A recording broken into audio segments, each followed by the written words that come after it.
السلام عليكم ورحمة الله. عودة لي معكم من جديد. نتمنى تكونوا كلشي مزيانين. اليوم غادي نشوفوا واحد الوصفة ديال تورته باردة ب5 طبقات بالفرومبواز. غادي يكون الشكل ديالها على شكل ملفاي. كتجي رائعة. واول حاجة غادي نبداو بلا كريم قبل ما غادي نبداو بالبسكوي ديالها، وغادي نبداو بسم الله. وغادي ندوزو ان شاء الله باش نحطو الحليب على نار. هاد الكريم موسلين غادي نعملوها بلا كريم باتيسير والزبده. عندي هنايا 150 غرام ديال 200 غرام ديال السكر و80 غرام ديال الفرينه وفانيلا ملعقه كبيره، وعندي 3 ديال البيضات اللي غادي نعمل منهم 2 صفار وبيضه كامله، وعندي 300 غرام ديال الزبده اللي ضروري ما تكون بايته في شي بلاصه اللي كتكون شويه سخونه.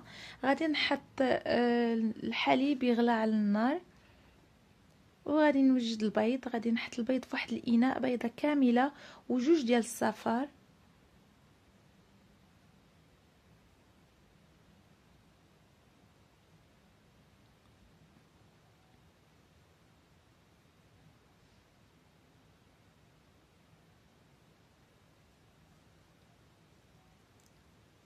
غادي نخلطهم مزيان مع 150 غرام ديال السكر، وغادي نخلي واحد 50 غرام غادي نحطها على الحليب اللي راه يغلى على البوطه او على نار.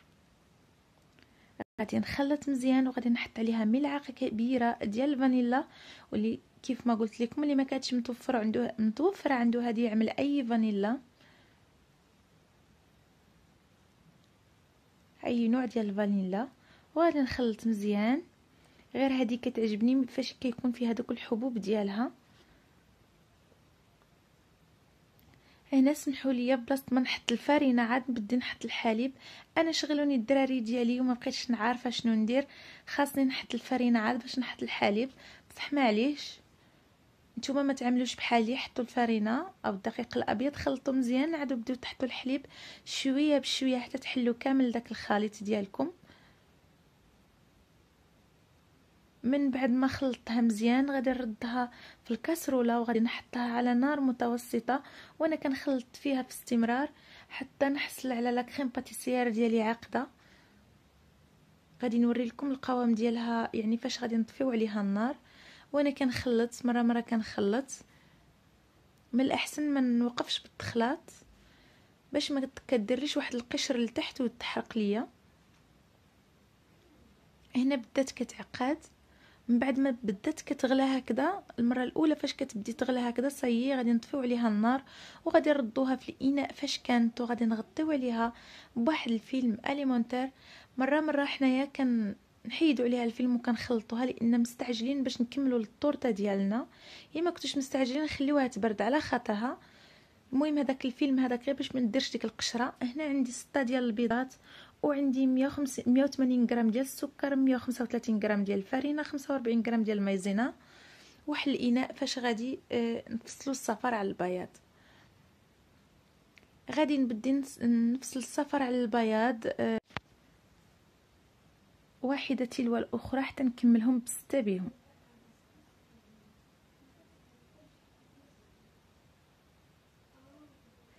هنا ضروري ما نحاول ما نخلي حتى نقطه ديال الصفر تحلي في البياض.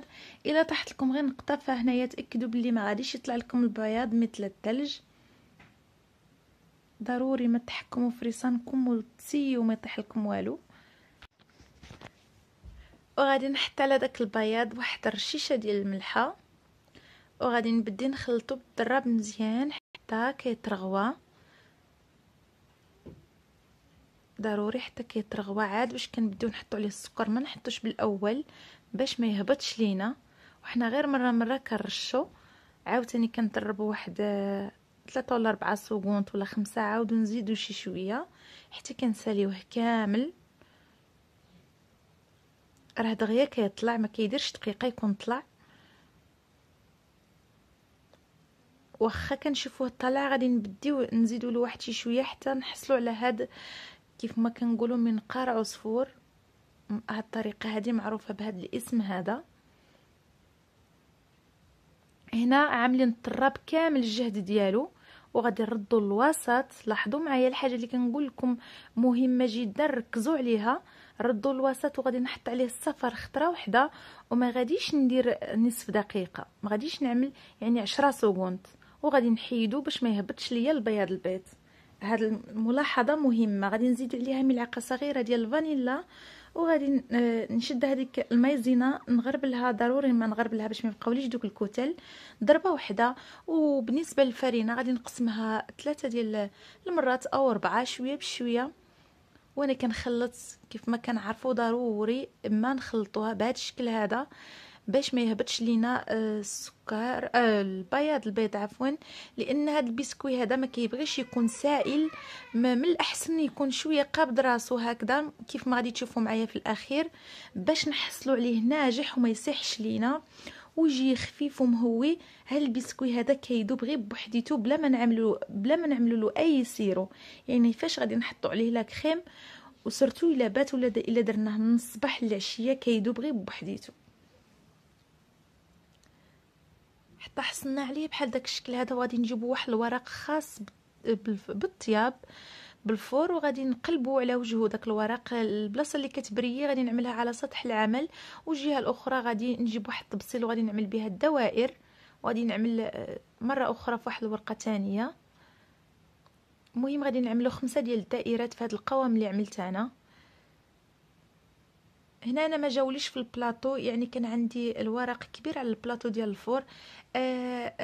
كيف ما شفتوا شديت لهم المقاس، قصيتهم بالمقاس وعملتهم شويه كبار على داك الدوره اللي عملتهم. وهنا غادي نبدي نعمل فيهم الخليط ديالي حتى نوصل داك الشريط ديال القلم او ستيلو اللي عملت فيهم على هذا الشكل هذا. وهنا راني مسخنه الفور درجه الحراره 140. غادي نحط عليهم الفانيلا وغادي نرشهم بالسكر كلاصي، فانيلا باش تعطي لهم واحد الرائحه واحد الذوق جميل، وسكر كلاصي باش يهز داك الميديتي كامل. وغادي نوضعهم في الفرن. وهنا عندي الشوكولات، عندي واحد 200 غرام ديال الشوكولات تقريبا او 180 غرام. هاد الشوكولات هذا كيف ما لاحظتوا قطعته هكا رقيق بزاف. وهنا وسخنت الماء في واحد الكاسروله وحطيت عليها واحد الطبسيل يعني بان ماري، وغادي نحطو فيه يذوب غير بالحراره، غير مره كنشعل عليه وكنطفي عليه باش ما يقصحش ليا، وندي ديك النتيجه اللي بزاف ديال الناس اللي كيحصلوا عليها ماشي مرضيه. من الاحسن نسخن غير الماء ونحطو فوقها. هنايا البسكوي ديالي من بعد ما طاب خدا اللون الذهبي، راه دغيا كيطيب عندك ويعني يشمتكم في الفور.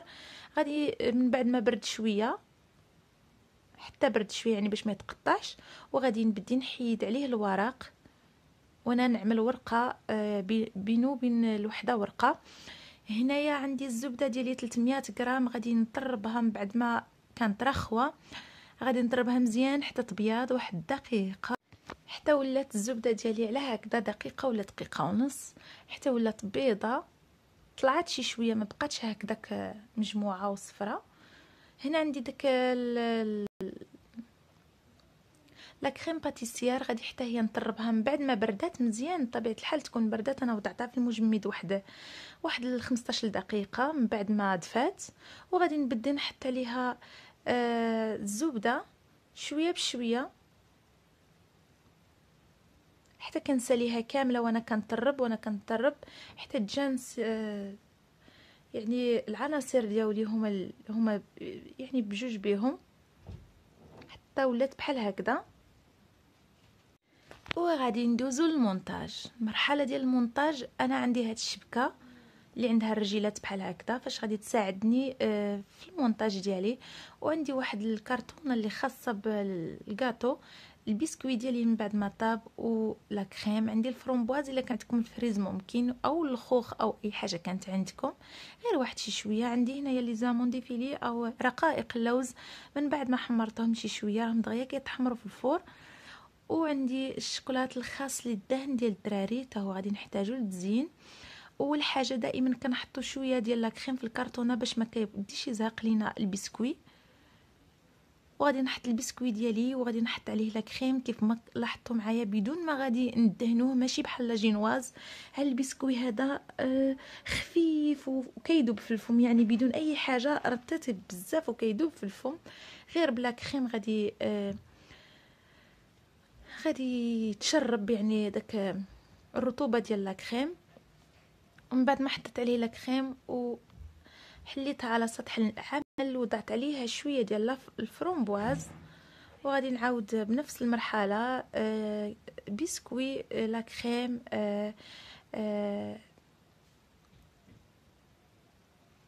فرومبواز.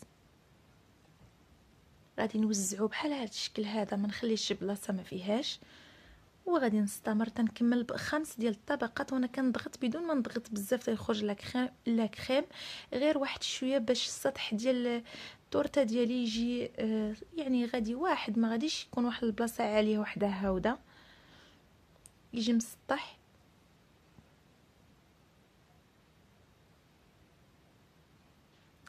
والاخيره ما غاديش نعمل فيها، غادي نحطها وغادي نحط عليها لا كريم حتى هي غير في الجوانب، ما غاديش نحط عليها من الفوق.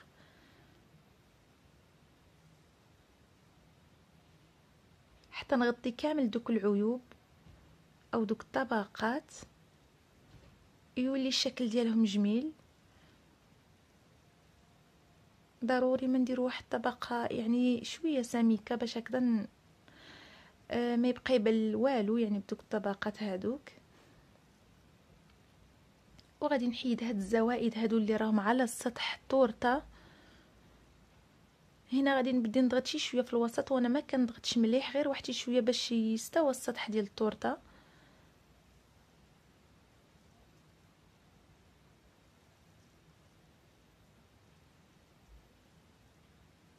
الفينيسيو هو كلش، واخا الذوق ديالها احسن من الفينيسيو، المهم خاص ما نخليوش العيوب.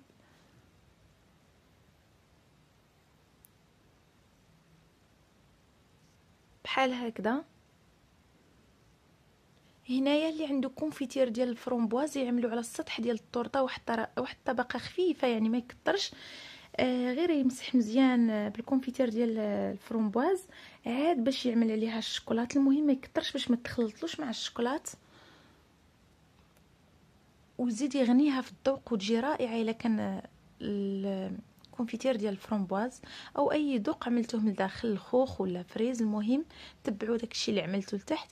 من بعد ما عملت الشوكولات وزعتها على سطح التورته، هنايا جبت هذاك الشوكولات الخاص بالدهن ديال الاطفال، يعني بدون ما غادي نجيب الشوكولات وندوبو ولا شي حاجه، غير هذا غادي يتماسك مزيان مع الشوكولات الابيض. وغادي نعمل على شكل حلزون بحال هذا الشكل، وغادي نجيب واحد العمود الخاص بالاسنان وغادي نبدي نعمل بحال هكذا، وغادي نولي درك نخالف، غادي نولي ندير الكونترير او العكس. الاول كنمشي ودابا كنرجع، وغادي نبدي نحط لي زامون ديفيلي اوراق. التورته ديالي كانت على هذا الشكل هذا. بصراحه انا عجبتني لا في الشكل ديالها ولا في الذوق ديالها، وكيف ما شفتوا جات مسطحه، ما جاتش يعني عندها داك الظهر في الوسط. هنا زينتها بالفرومبواز، كنت عملت شويه ديال السكر كلاصي مع شويه مايزينا، ودرت لها هذاك الذره ديالها في المايزينا والسكر كلاص وزينت به. وكل واحد يزين بحسب الرغبه، حتى لما زينتوها حتى بحاجه راه جات رائعه، غادي تجيكم رائعه. انا هنا غادي نخليها تبات ليله باش هكذا تجي بنينه وتجي رطبه مزيان، وداك البسكوي يكون تشرب ليميديتي او السوائل ديال لاكريم، وغادي تجي بنينه بزاف. بشحال ما باتت التورته او من الصباح للعشيه تجي احسن في اللذه. هنا مازال الشكلاط عاد ما قابتش راسو. انا هاد التورته هادي بصراحه ما غاديش نحلها لكم الان، ولكن غادي ناخذها كهديه، وغادي نسي نعمل واحد الفيديو بدون ما ينتبه لي حتى دوك الضيوف هادوك غادي يشوفوا كمفاجاه داك الفيديو اللي كان على الطاوله ديالهم، يعني بدون ما غادي يلاحظوه غادي يشوفوه معاكم.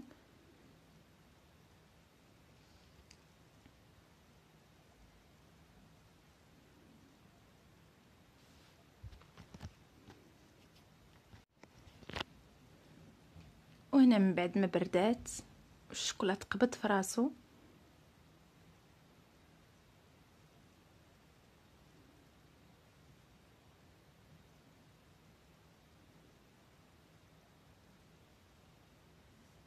نتمنىها تعجبكم وتردوا عليا واش عجبتكم ولا لا.